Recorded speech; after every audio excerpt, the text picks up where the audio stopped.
2:43. 21 de septiembre de 1944. 6 kilómetros al noreste de Arnhem, Holanda. El soldado de primera clase Elie Armon yacía inmóvil en el suelo holandés anegado, con el cuerpo envuelto en un capullo de musgo esfagno tan completo que a 1 metro de distancia era indistinguible de la ciénaga. El musgo, recogido 6 horas antes en las marismas del Polder, superpuesto en secciones y atado con cordel de yute bajo su uniforme, conservaba la humedad y la textura del paisaje, transformando su silueta humana en un elemento orgánico del terreno que las miradas pasaban por alto sin reconocerlo. 400 metros más adelante, a través de una oscuridad interrumpida solo por ocasionales bengalas perimetrales alemanas, se encontraba el recinto de la guarnición que la inteligencia aliada necesitaba mapear con una precisión que el reconocimiento convencional no podía proporcionar. 400 metros. 3 horas de marcha lenta si las condiciones se mantenían óptimas y las patrullas alemanas mantenían sus patrones actuales. Si las condiciones empeoraban, si las patrullas cambiaban, si los perros detectaban el rastro, la misión terminaría con una bala o captura antes de que Armon cubriera la mitad de la distancia. Pero la infiltración convencional ya había fracasado. 2 veces. 6 noches antes, el sargento Collins y el soldado Martínez habían intentado un reconocimiento nocturno estándar, rostros ennegrecidos, ropa oscura, movimiento silencioso entre los intervalos de patrullaje alemán. Habían recorrido 180 yardas cuando una patrulla itinerante con perros los detectó. Martínez murió instantáneamente, con un disparo en la cabeza durante el intento de retirada. Collins regresó a las líneas aliadas con una bala en el muslo, sangrando profusamente y sin llevar información, salvo la confirmación de que la seguridad del perímetro alemán era más estricta de lo que sugería el reconocimiento aéreo. Hace 3 noches, el cabo Jensen intentó infiltrarse en solitario utilizando un vector de aproximación diferente, moviéndose durante una tormenta cuando la visibilidad disminuyó y la actividad de patrulla disminuyó. Nunca regresó. Su cuerpo fue encontrado a la mañana siguiente, colgado de un obstáculo de alambre a 220 yardas del perímetro de la guarnición, o bien murió durante la detección o fue ejecutado tras su captura. Los alemanes lo dejaron expuesto como advertencia. 3 hombres asignados a reconocimiento. Uno con certeza absoluta, otro probablemente muerto y uno herido. No se obtuvo información procesable. Y la inteligencia fue crítica. La guarnición alemana, una compañía de infantería reforzada con apoyo de artillería, ocupaba un complejo agrícola fortificado que controlaba el acceso oriental a Arnhem. Las fuerzas aliadas que intentaban relevar a los paracaidistas británicos rodeados en Arnhem necesitaban que ese acceso estuviera abierto. Pero el parque de artillería alemán, situado en algún lugar dentro del complejo de la guarnición, dominaba campos de batalla que hacían prohibitivamente caro el asalto directo. La inteligencia de la división necesitaba detalles específicos, posiciones de artillería, ubicación de los depósitos de municiones, estimaciones de efectivos, disposición defensiva y alojamientos para los oficiales ante un posible ataque de decapitación. Información que el reconocimiento aéreo no pudo proporcionar porque los alemanes habían colocado todo bajo redes de camuflaje y dentro de las estructuras agrícolas existentes. Alguien tenía que penetrar ese perímetro.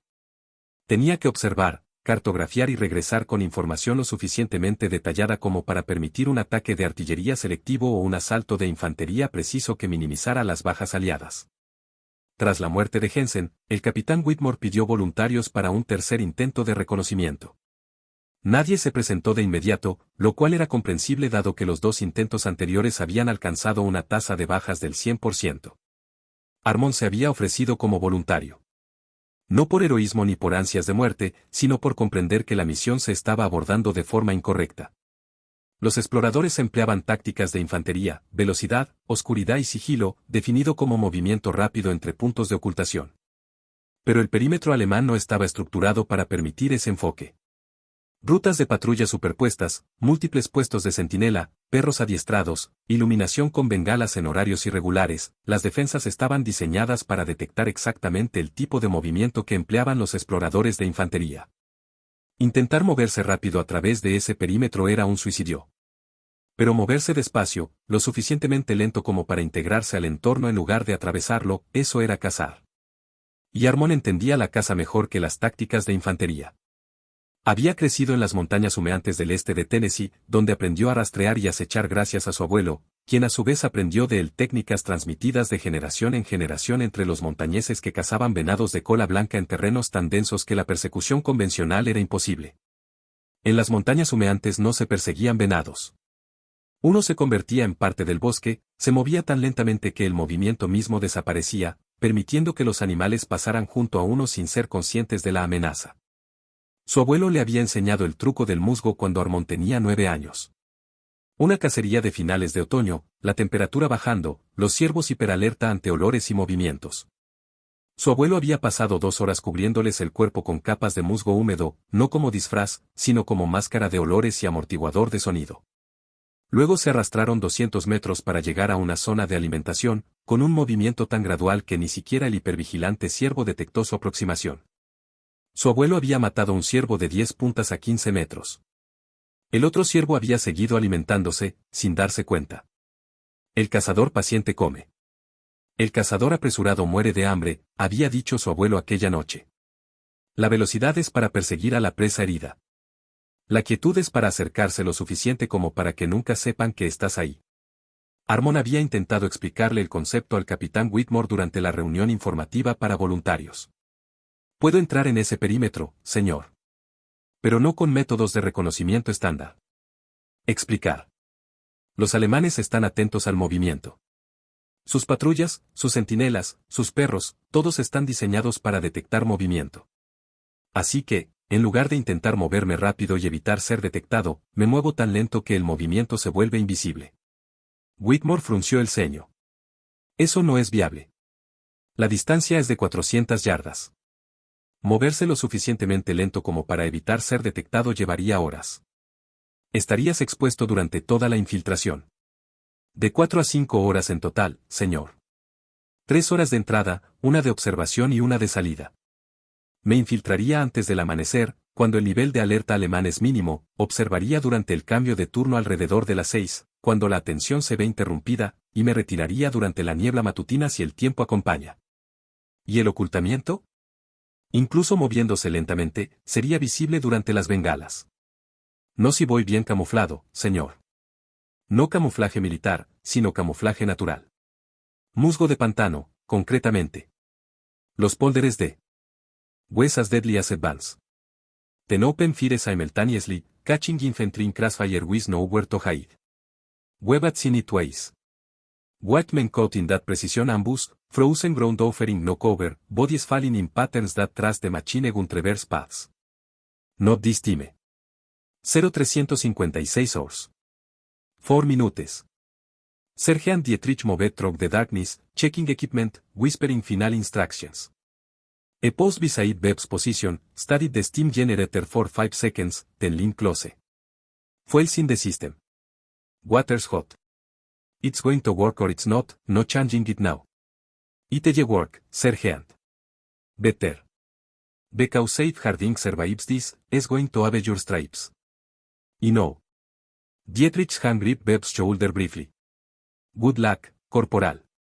Then a West gun, moving down the line, as a doe among shadows. Webb checked the pressure gauge salved from a destroyed Sherman tank, 80 pounds per square inch. Aptemel. The water jacket was boiling vigorously now, steam forcing against the seal chamber, seeking escape through the drill perforations. 0358 hours. 2 minutes. A courtesy Lieutenant Harding positioned 70 yards back, silhouette against the snow. Even in darkness Webb could read the tension in that pasture, a commander preparing to lead men across ground that had already killed 13, using tactics they ordered not to employ. Harding and test up the generators. That counted for something. Webb signaled Rodriguez, 60 seconds. On my mark. Rodriguez positioned his hand on the main valve, a ball valve salved from a fuel truck, welded into the water jacket outlet. When that valve opened, full pressure would force steam through all 60 holes simultaneously. Webb signaled left and right, so confirming gestures from the other 5 generator teams. All systems ready. All operators waiting for a hour. 0359 hours. 30 seconds. Bebb's hands were steady despite adrenaline. He'd been steady in the factory, assembling bomber engines while knowing each engine would carry men into combat. He was steady now, preparing equipment that would hide men from bullets that otherwise would kill them. 15 seconds. He watched the second hand crawl around his watch face, a tick distinct, time compressing as it always did before action. 10 seconds. Somewhere across the snow, German gunners were awake, alert, watching for movement. They fired on to previous assaults. They knew American tactics, pre-dawn attacks, smoke grenades, rushed crossings. They were ready. 5 seconds. But they never seen this. 4. 3. Bebs hand joined Rodriguez on the valve handle. 2. 1. 0400 hours. Now.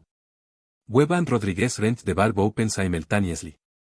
Steam exploded through 60 holes with sound like industrial machinery, violent, mechanical, powerful. With vapor erupted upward in a column, hit frigidaire at -10 Fahrenheit, condensed instantly into rolling fog that spread outward and downward like water finding level. To left and right, 5 more generators opened with identical roar. 16 columns merged into horizontal cloud bank that spread across the tree line with impossible speed, dense with the fog rolling into the killing ground like morning mist across a lake. 30 seconds, 50 yards of cavalry. 60 seconds, 100 yards. 90 seconds, 200 yards of fog, 20 feet, seeking out to hide buildings. Webb stood, signaled forward. Behind him, second platoon rose as one organism, 63 men moving through trees, emerging into the fog bank that swallowed them completely. Ed expected some visibility. Shapes, silhouettes, shadows. There was nothing. The fog was absolute. 3 feet ahead his own hand disappeared into white void. Maintain direction. Dietrich's voice, somewhere in the whiteness. Stay in line. Move. Webb walked forward into nothing, each step an act of fight. Around him he heard others moving, footsteps crunching snow, equipment rattling despite efforts at silence, breathing harsh in the cold. The platoon advanced blind, trusting azimuth and prayer. 50 yards. 100 yards. 200 yards. Any moment German machine guns would open fire, trace scooting through fog, bullets finding bodies by pure chance. Crack crack crack crack. The MG-42S opened up. Webb heard them clearly, the distinctive sound of German machine guns firing at cyclic rate, 1,200 rounds per minute, 20 rounds per second, the noise like ripping fabric amplified to nightmare volume. But the traces were it. A could see them through the fog, red lines arcing overhead, passing 8 feet above ground level, searching for targets that weren't there. The Germans were firing blind. Elevation wrong. Traverse wrong. Used bullets spraying into with nothing. Webb kept moving. Around him the platoon maintained formation despite the chaos of sound, machine guns hammering, bullets snapping overhead, ricochets whining off frozen ground somewhere ahead. The fog remained impenetrable, stand by 6 generators pouring steam continuously into air so cold it couldn't help but condense. 250 yards. 300 yards. They should be halfway across the killing ground now. These was where the previous assaults had collapsed, men pinned down, wounded screaming, retreat impossible, advances idle. But the German gunners couldn't see. They fired at memory, at the places where Americans had been in previous attacks, traversing their weapons across preset firing lanes that now contained nothing but white vapor. Contact front. Someone shouted ahead. Wire obstacle. Webb pushed forward through the fog, found Private Jenkins crouched beside German concertina wire, coiled racer barrier stretched between posts, standard defensive emplacement. In previous assaults this obstacle would have channeled attackers into machine gun fire lanes. Now the wires are useless, its tactical purpose negated by fog that erased sight lines. Bangalore torpedoes. Sergeant Dietrich's voice. Blow the wire. 2 specialists pushed forward with the 10-foot explosive pipes designed for obstacle clearance.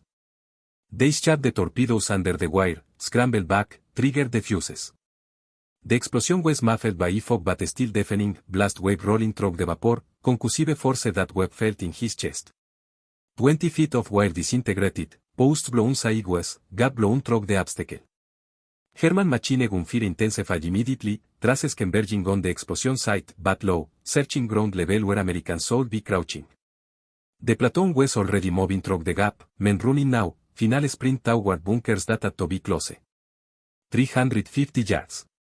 Webb could hear different sounds ahead, voices shouting in German, commands being barked, the mechanical sound of ammunition belts being loaded.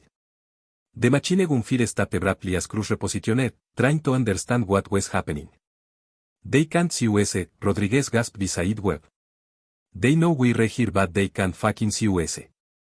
The fog was beginning to thin slightly at this distance, the steam generators were 400 yards by now, their production spreading but diluting.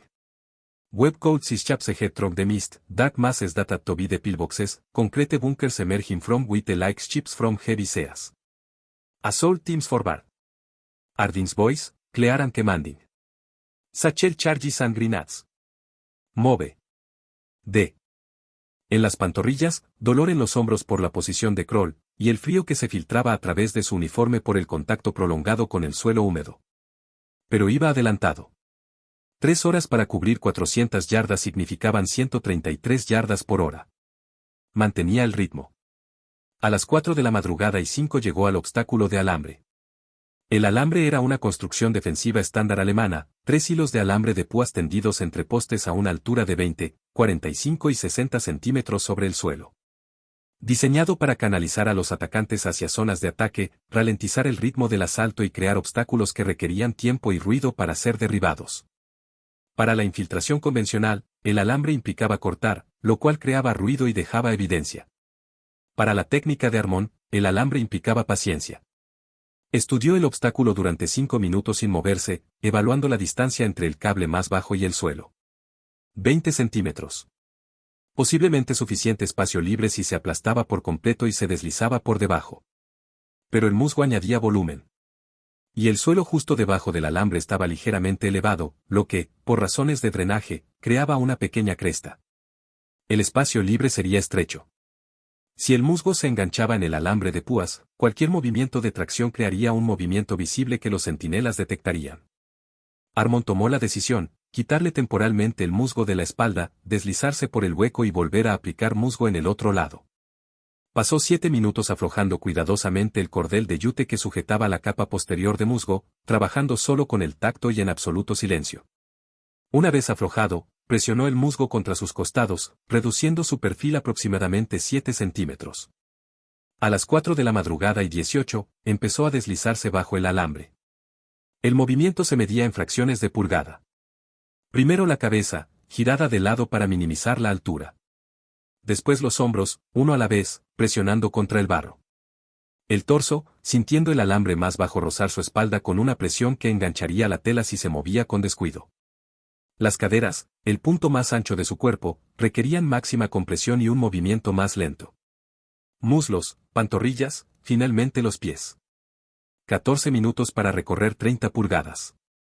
Al otro lado del alambre, Armón dedicó otros 8 minutos a reaplicar la capa de musgo posterior, restaurando su camuflaje a una cobertura completa. El proceso fue complicado, trabajaba al tacto, sin poder verificar visualmente la colocación correcta, asegurándose de que el musgo se colocara correctamente para mantener una textura que rompiera la silueta. 4:40. Obstáculo de alambre superado. Distancia total recorrida, aproximadamente 180 yardas. Tiempo transcurrido, 1 hora y 57 minutos. Ahora se encontraba dentro del perímetro defensivo exterior, la zona que había matado a Martínez y probablemente a Jensen. La zona donde las patrullas alemanas eran más frecuentes, donde los centinelas tenían intervalos de patrulla más cortos, donde la alerta aumentaba porque los intrusos que alcanzaban esa profundidad representaban amenazas reales. Armón reanudó su gateo. La misma técnica, el mismo ritmo, pero con mayor atención. La voz de su abuelo resonó en su memoria, dentro de la zona de seguridad de los ciervos, estás en su territorio. Te vigilan incluso cuando parecen tranquilos. Lento, lento. A las 4 de la madrugada y 59 se encontró con los perros patrulleros. 2 pastores alemanes con correa, acompañados por un guía, avanzaban por lo que parecía ser una ruta de patrullaje rutinaria. Los perros estaban entrenados para la seguridad perimetral, detección de olores, alerta de intrusos y capacidad de persecución. Representaban la mayor amenaza para la infiltración de Armón, ya que los perros dependían más del olfato que de la observación visual, y el olfato era difícil de ocultar por completo. Pero el musgo de pantano ayudó. El musgo sphagnum, sobre todo húmedo, producía su propio aroma orgánico que podía enmascarar el olor humano si la cobertura era completa y el musgo fresco. Armón había cosechado su musgo hacía menos de 12 horas. Debería conservar suficiente aroma para confundir a los perros, si el viento seguía siendo favorable. El guía y los perros se acercaron desde la posición de Armon a las 11, siguiendo una ruta de intercepción que los dejaría a menos de 4,5 metros. Armon detuvo todo movimiento, controló su respiración a ciclos superficiales por la nariz y hundió la cara por completo en el barro para minimizar la corriente de aire que transportaba su olor. Los perros alcanzaron su punto máximo de aproximación, 4,5 metros. Ambos animales se detuvieron, olfatearon el aire, mostrando interés, pero no alarma. Su lenguaje corporal indicaba curiosidad por un olor desconocido, pero no reconocimiento de la presencia humana. El guía habló en voz baja en alemán, palabras que Armon no entendió, pero en un tono que reconoció, alentaba a los perros a seguir patrullando y desestimaba su interés como una reacción a los olores normales del pantano. La patrulla siguió adelante. Los perros miraron hacia atrás una vez, pero no alertaron. Armon permaneció paralizado durante 5 minutos tras la desaparición de la patrulla. El encuentro con los perros había sido el momento de mayor riesgo de la infiltración.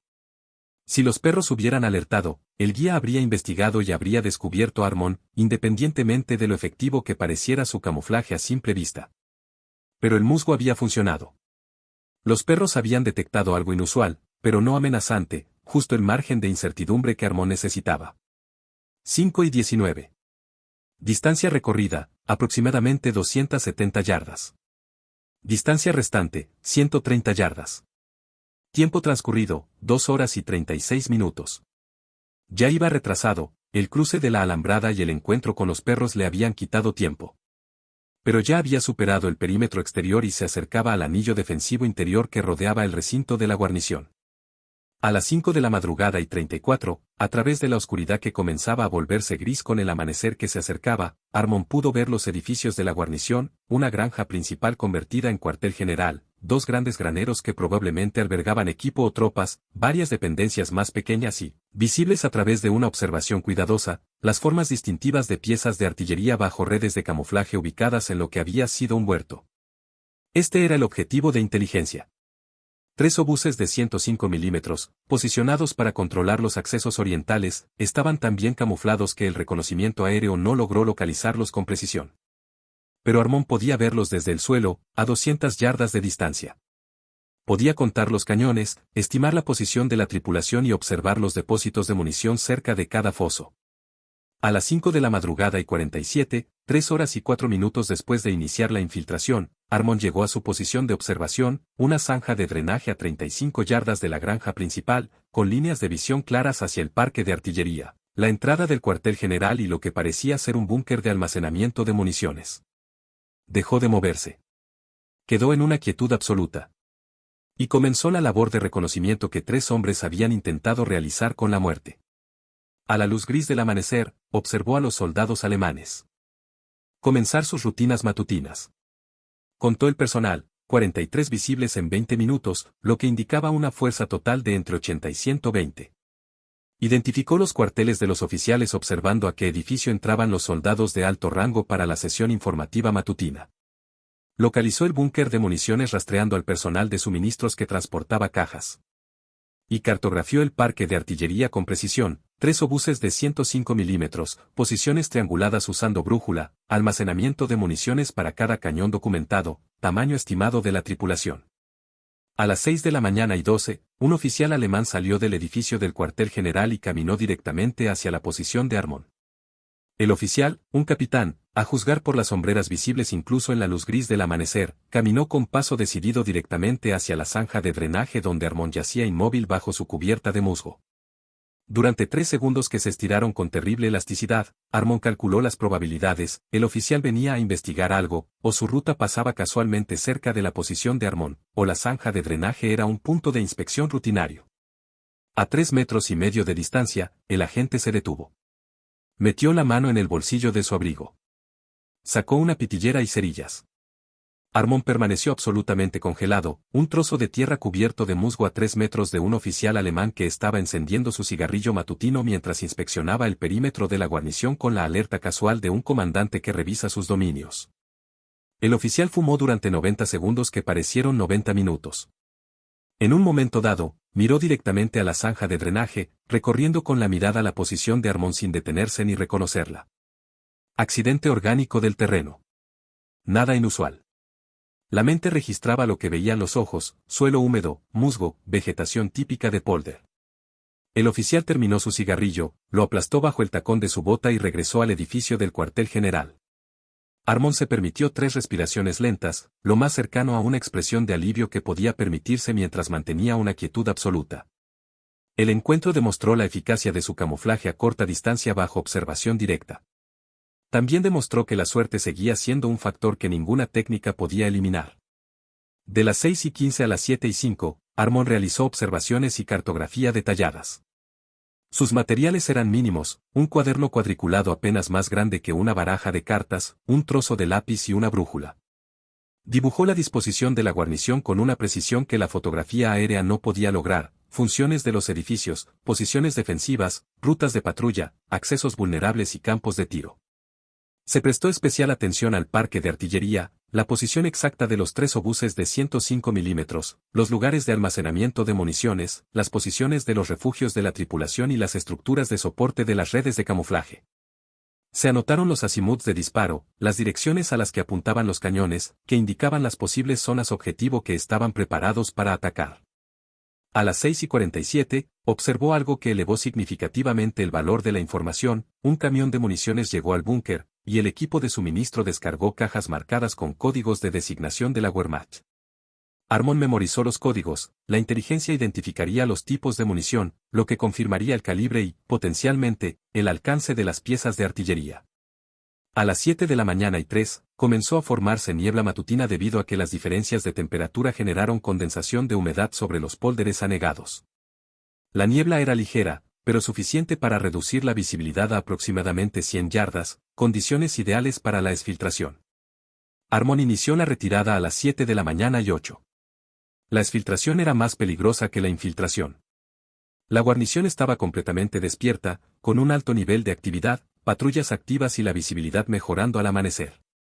Pero la niebla proporcionaba la cobertura que antes había proporcionado la oscuridad, y el camuflaje de musgo de Armon seguía siendo eficaz.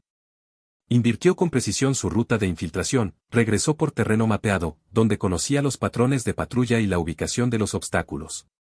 El regreso a paso lento siguió la misma técnica: movimiento glacial, silencio absoluto, quietud paciente ante la proximidad del enemigo. A las 7:41, volvió a cruzar el obstáculo de alambre, esta vez con más facilidad porque conocía la técnica exacta requerida y no necesitaba evaluar la incertidumbre del despeje. A las 8:13, pasó por el lugar donde se habían acercado los perros de patrulla durante la infiltración. Ahora era una patrulla diferente: 3 soldados sin perros, pero pasaron a 12 metros de distancia sin percatarse de la figura cubierta de musgo que se movía a paso de tortuga por la ciénaga. A las 8:54, 6 horas y 11 minutos después de iniciar la infiltración, Armon regresó a territorio controlado por los aliados.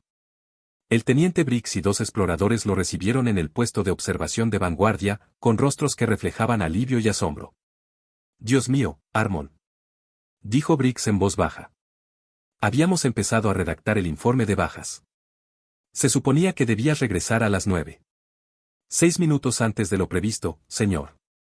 La voz de Armon sonaba ronca tras 6 horas de silencio y respiración superficial. «Tengo la disposición completa de la guarnición, las posiciones de artillería, los tipos de munición, las vulnerabilidades defensivas y las estimaciones de personal». Briggs lo miró fijamente, este soldado todavía cubierto de pies a cabeza con musgo de pantano, con aspecto de haber sido desenterrado de una marisma, afirmando haber logrado lo que 3 intentos de reconocimiento anteriores no habían logrado. «Llegaste al interior de la guarnición».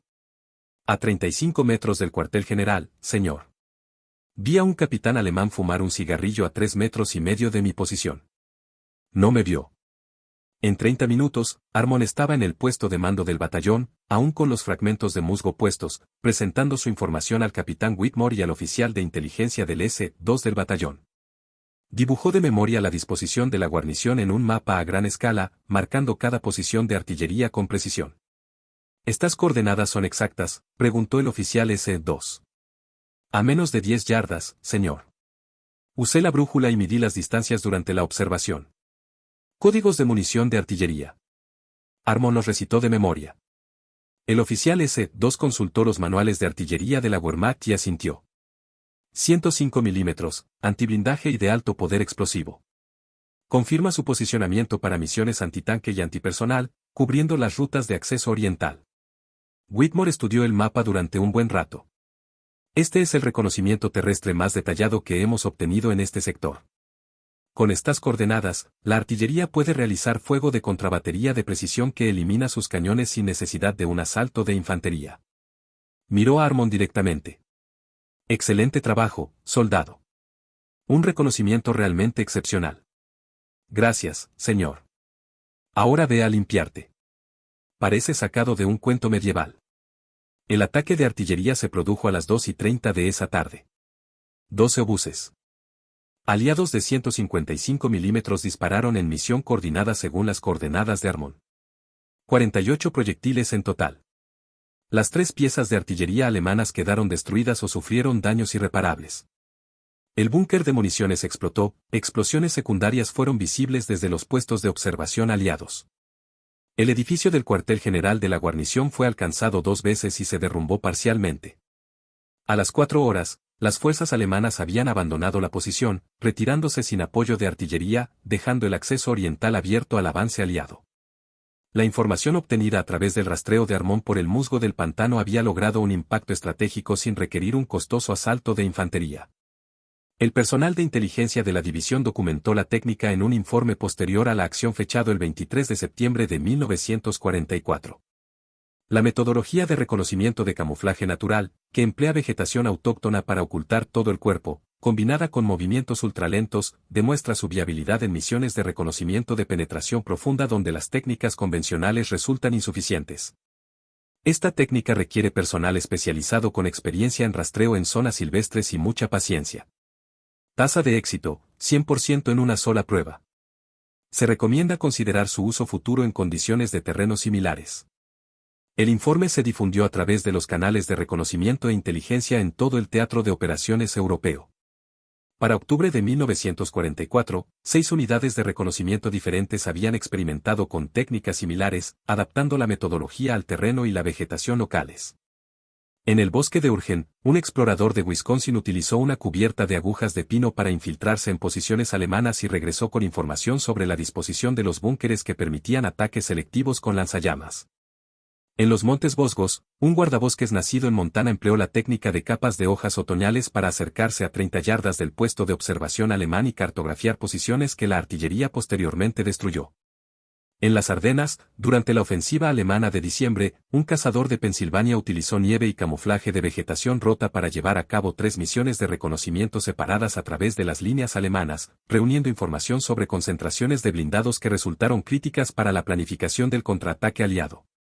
La técnica no era de aplicación universal, requería condiciones específicas del terreno, disponibilidad de vegetación y personal con experiencia en zonas silvestres. Sin embargo, en situaciones donde estos factores coincidían, la metodología lograba resultados que el reconocimiento convencional no podía igualar. El reconocimiento oficial llegó a través de la condecoración Estrella Plateada del 7 de noviembre de 1944. El soldado de primera clase Eli Armon se distinguió por su excepcional valentía al servir con su unidad en operaciones contra el enemigo cerca de Arnhem, Países Bajos. Tras ofrecerse como voluntario para una misión de reconocimiento extremadamente peligrosa tras varios intentos previos con bajas, el soldado Armon empleó innovadoras técnicas de infiltración para penetrar posiciones enemigas fuertemente defendidas, recopilando información vital sobre emplazamientos de artillería e instalaciones defensivas.